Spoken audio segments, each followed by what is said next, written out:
When being tasked to look at Wicked, you're not just looking at Wicked, a 20-something year legacy. You're looking at The Wizard of Oz. You're looking at an American fairy tale. That's the mental weight. Then there's the physical weight of, oh my God, we're gonna shoot 2 movies at the same time. How do I track where each character is? How much scope is needed?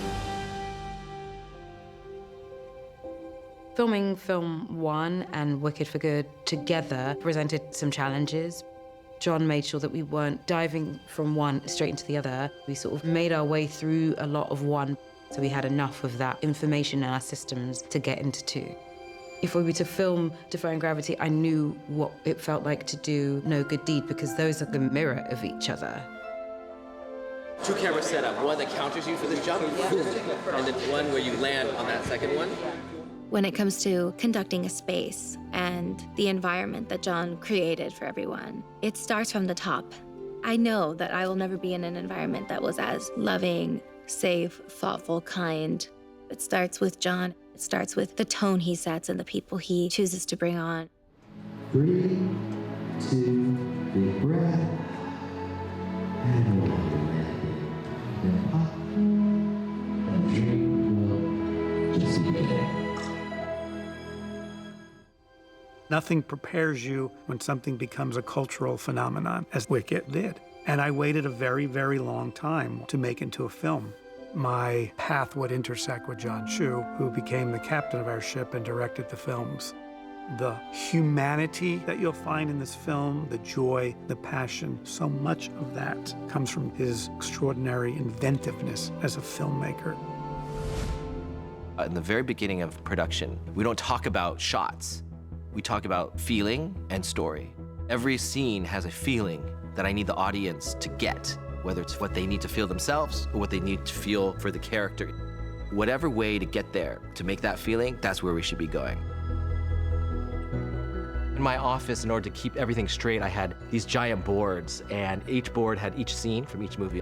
I wrote an emotion that I needed the audience to be feeling in each of these scenes. So that really helped me in whatever scene I was doing. The next day I'd go back and like, what's the emotion? And I also mapped what the character is feeling, which can be different than what the audience is feeling. And then we have a whole crew of people who are making sure, wait, well then she needs to wear this. Everyone's double checking each other. This is number 3 version of this outfit. And it's actually different though. There is a shorter one than we needed. It was a major structural challenge for us. And we actually mapped out, like, here's where your first question of this world happens. Here's your second, and here's where it blows up. And so we knew, okay, you were pre that section, or you're post the second blow up. That really helped us give a general compass. And then once we get in the scene, then they can make new choices that would be surprising to us on the day, and then we'd put that in our document to know, if you gave her that look, then this next one, this is the first time you're seeing each other after that. So, and this could be a month later. So we had to remind each other. Once you do here, like, it's kind of loose. So right now you've been going there and you've been going here. If you get a little behind on that, I think we should keep consistent so our coverage. This is a giant train this here, a giant pink train. The camera's gonna come across as the train just arrived. You will already be here, you will already be out, and Glinda will come out of the entrance of the train here. She'll come through the middle. The process of finding the movie with a group of people that you've specifically hired to attack a story is thrilling. Look at that, you see that. They're all individuals, but when they go together, it's like one giant mass. I see that as our movie, that we're all these little pieces of a bigger collection that is magical. We're moving a giant train. You have to have a vision that can get everybody on board. Every day you're solving 80 puzzles. Where the actor's at, what the story needs, what props are there. Oh, that button looks weird. Is that camera now not showing the stuff that we actually did? Hold that a little longer, basically. Discover that. And then your looks back can be quick, or not as far back. Your last second. Okay. This director has got a beautiful duality. He's a technical wizard, but he has the soul of a poet, and he never loses sight of the human story of every individual character that you see on screen. He's constantly mining for what's really going on. He's generous and absolutely clear in the way he communicates. These cameras are going to get you. We're going to use those things, and it shows a connection between her and the people in a much more intimate way than just making everybody happy.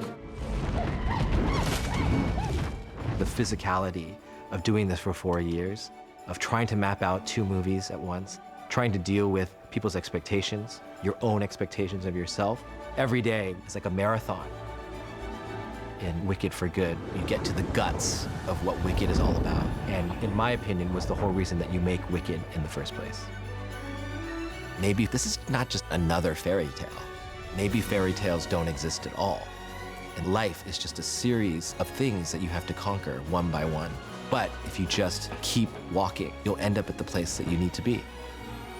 This was the movie I was always meant to make, and I'm excited to share it with the audience and for people to feel that whole evolution of the world of Oz.